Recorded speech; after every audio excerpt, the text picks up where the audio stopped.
Good morning, friends. I'm Tete, and as World Cup kicks off, I'm going to make this post about bribery and corruption, a phenomenon that's running kind of in the background of everything we do in the world today.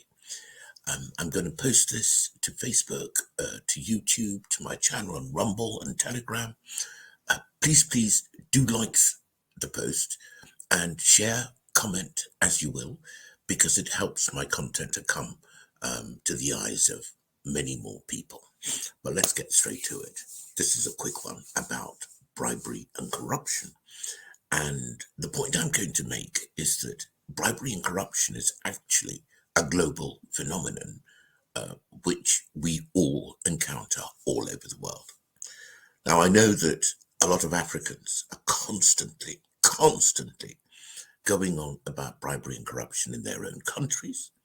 I know that the rest of the world has been keyed and primed and conditioned to view events on that huge continent as driven by corruption, and somehow the natives of that place have also started to imbibe it. But I want to actually share the reality of the situation and demonstrate that bribery and corruption is in the DNA of humanity at the present time, given our level of resonance or our vibration or our way of viewing life. First of all, what is bribery and what is corruption? I'm going to borrow from a system of philosophy that I'm very familiar with. And right from the get-go, I find myself having to justify why I'm doing that. It just happens that I'm incredibly familiar with it. And every culture will have a way of evaluating human behavior. Apply yours, because it won't be that different to other cultures, because we are all human beings. But in the system of philosophy that the Buddhists use, they talk about 10 states of being, one of which, a relatively low, very dense, resonating state. That state is called animality. Animality is a place, a mental framework, a human resonance, which doesn't have any principles. All it has is the idea of the survival of the fittest, hence animality. It's the law of the jungle. There's only one way that works, and that way is the way that satisfies my ego. So there is no morality in the world of animality. There are no principles whatsoever. And that is actually the condition that is required, first and foremost, for bribery and corruption to take root. Because essentially, bribery is prevailing upon somebody to do something which is not ethically or morally right in return for a reward of some kind. And if you look at the way in which the world runs at the moment, bribery and corruption is used to maintain what we euphemistically call world peace. Actually, it's a kind of peace at daggers drawn. Like I point the dagger at your throat, you point the dagger at my throat. You know that if you twitch, I'll twitch and we'll all destroy each other. This is completely the world of animality. Another name for the world of animality is the world of foolishness, because there is no wisdom at all behind the state of animality. Now, how does the bribery work? What is the inducement we offer people? The inducements are conveyed through what I think is economic reward, which is money, class, ethnicity and race, sexual orientation, gender. Now, these are all mechanisms by which we are separated one from the other. So that if if you reward somebody with certain economic, class, ethnic, religious, sexual orientation, and other characteristics, and take away those rewards from another group, you will find that those who are being given the privileges, the rewards, will suddenly become mute when unspeakable things are happening to those who don't have those characteristics. So bribery and corruption depends on the separation of the general group that I call humanity into little silos. And each of these silos is prevailed upon to war upon the other in return for privilege. And the privileges are doled out, are first of all decided, then they're doled out by a tiny minority of people who control most of the assets. Now, of course, if you and I are constantly at each other's throats, we haven't got time to look up to see that somebody's pulling my puppet strings, somebody's pulling my opponent's puppet strings. And so we're busy trying to do down the other while we are both being controlled by a power or powers which we don't even recognize. All we see is the conflict in front of us. All we see is the privilege that we covet, that the other person has got, and they are totally unwilling to relinquish because it gives them a natural advantage so that they can rule over, predate over, or control us. So that's what bribery is. It is essentially a means of dividing people so that the collective can be controlled.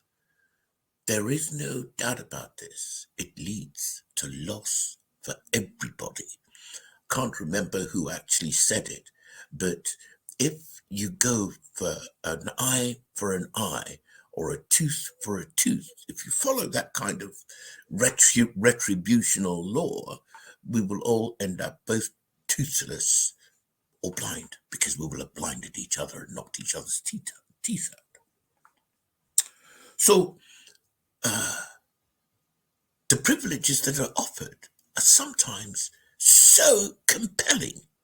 And of course, if before you offer them the privilege, you have shown the person who is being offered the privilege what it looks like not to have the privilege, then they are perfectly primed to forget every moral principle, every ethical value in pursuit of the privilege that's being dangled in front of them like a carrot. Like I said, it always leads to the zero-sum game of loss for everybody. Look, Adolf Hitler was able to sufficiently convince probably the best educated, probably the most cultured European nation, yes, being Germany of the time. Culture, education, and privilege were very much the domain, certainly in the United Kingdom, of a certain class of people, and pretty much the same in France.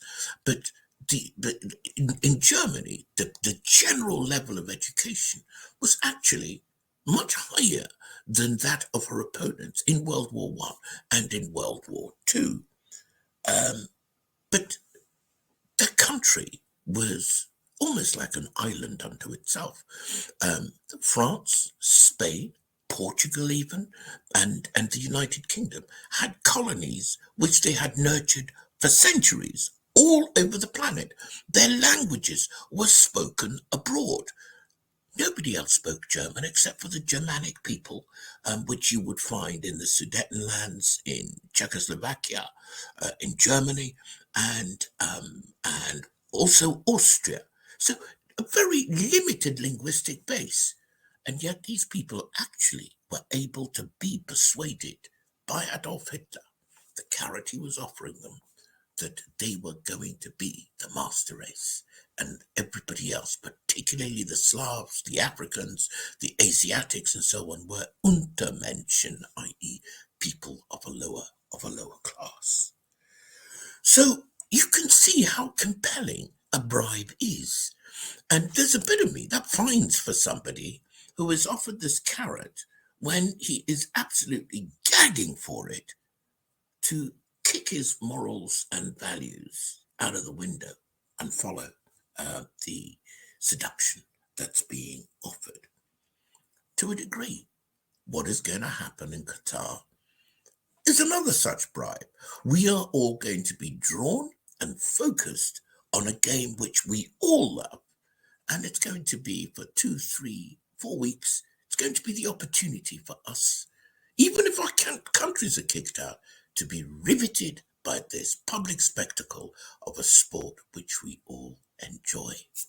And it'll make us forget about the strings that are being pulled on all of us, as the wider world in which we live has terrible economic, social, political problems. Note I didn't mention climate, because actually the whole issue around the climate is now the new COVID, is now the new thing which we are being encouraged to be so fearful over that increasingly more and more of our freedoms will be lost to us.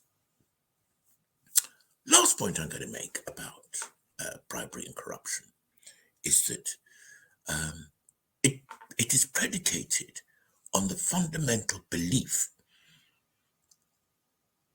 that you are nobody.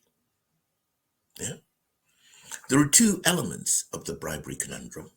There's the external element, i.e., the person with sufficient power, authority, and privilege to offer you the carrot, because they control the carrot.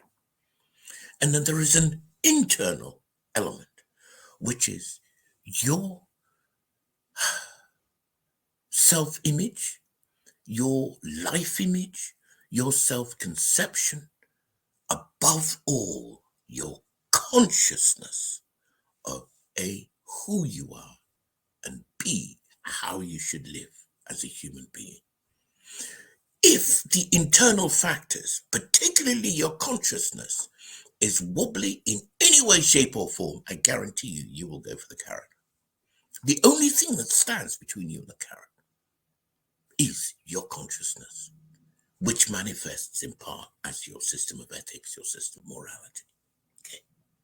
Now, imagine that somebody tells you, look, you could score a 40-yard screamer 60 minutes into a game in which you have been running constantly and are mentally and physically drained in a football game.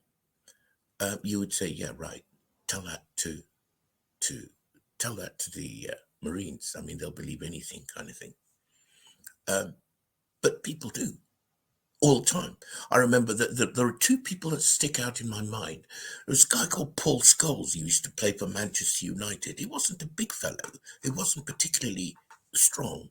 He had this thing about timing the way he hit the ball, that he could regularly drive the ball at 80 miles per hour. There was another Brazilian left back. His name was, I think he played for Real Madrid, Roberto Carlos. My goodness. When this man struck the ball, it stayed struck. And he could bend it, curve it, hit it straight, whatever. Honestly, if you got on the end of that, you would probably be knocked unconscious. But the point is that Roberto Carlos, Paul Scholes weren't born with great timing and the ability to strike a ball very hard. It was perfected. So when people tell you that we, you and I, that is, as human beings, are nobodies, well, on the surface of it, it would appear true because they can control our behavior. But the more we practice being somebody, the more you start to approximate qualities of consciousness which nobody would believe. Because when I see Roberto Carlos do one of those screamers, I go, how did he do that? It looks like a miracle. No, it's not. It's just cause and effect. If you practice, you acquire the ability to do extraordinary things. And the very thing that is completely occulted to humanity is that what we think is what becomes reality. It's a new discovery for me, even though I have read it for decades, talking about the inseparability of the self and the environment. But more and more and more, I see that what you give your attention to is what becomes manifest. So when the people who are pulling the puppet strings tell a European, person of European origin, you are superior to other people, you start to create that world in front of you. When people in Africa are told your folk are corrupt, you start to project that reality into the environment. The moment the people of Europe recognize that actually that is what they're projecting is a huge lie, the moment the people of Africa start realizing that what they're projecting is a complete falsehood of the truth of life, everything starts to change. Now, for me to say that, again, sounds like you could score a 40-yard screamer, but it is absolutely true, as the expression goes. As sure as God made little yellow mangoes, this is a fact of life. So the purpose of this post really is to encourage us all to change our consciousness. It is our consciousness that enables us to be predated upon. All those phony plans from the World Alphabet organizations, which are bringing along global plans for this and global plans for that and so on. Raise your consciousness. When you raise your consciousness, you will see how many bribes are being dangled in front of you day in and day out. And you will also discover that those bribes are global. They are global. They're dangled in front of people so that they can completely forget the fact that what they're doing and following and believing in is not only a pack of lies, but hugely destructive of themselves and their environment. The German people bought it. The Italian people bought it under Mussolini. The Japanese people bought it under the emperor, which led them into the conflagration of World War II. From the Japanese point of view, African people are buying it now because of the relentless onslaught of the media to twist and shape people's mentality. My friends, there is only one truth. And that truth is that the divine source, the fundamental essence of the universe, exists equally in you and I. Actually, it exists equally in men and women. Actually, it exists equally in children and adults, which means that it behooves us to show respect to each other, and that it behooves us that if the other is suffering, you've got to understand that we are so fundamentally connected that their suffering today will become our suffering tomorrow. We are completely and flawlessly connected in a cosmic galactic network. So that's the point. Bribery and corruption is global. It's global because all powers need to divide us so we can be ruled. So you can overlook the suffering of the other guy because it gives you privilege or maintains a privilege which exists for now, but over time you will discover is completely false. Thanks very much for listening. Please do subscribe and share your comments and this video if you can. Have a great day and have a great week.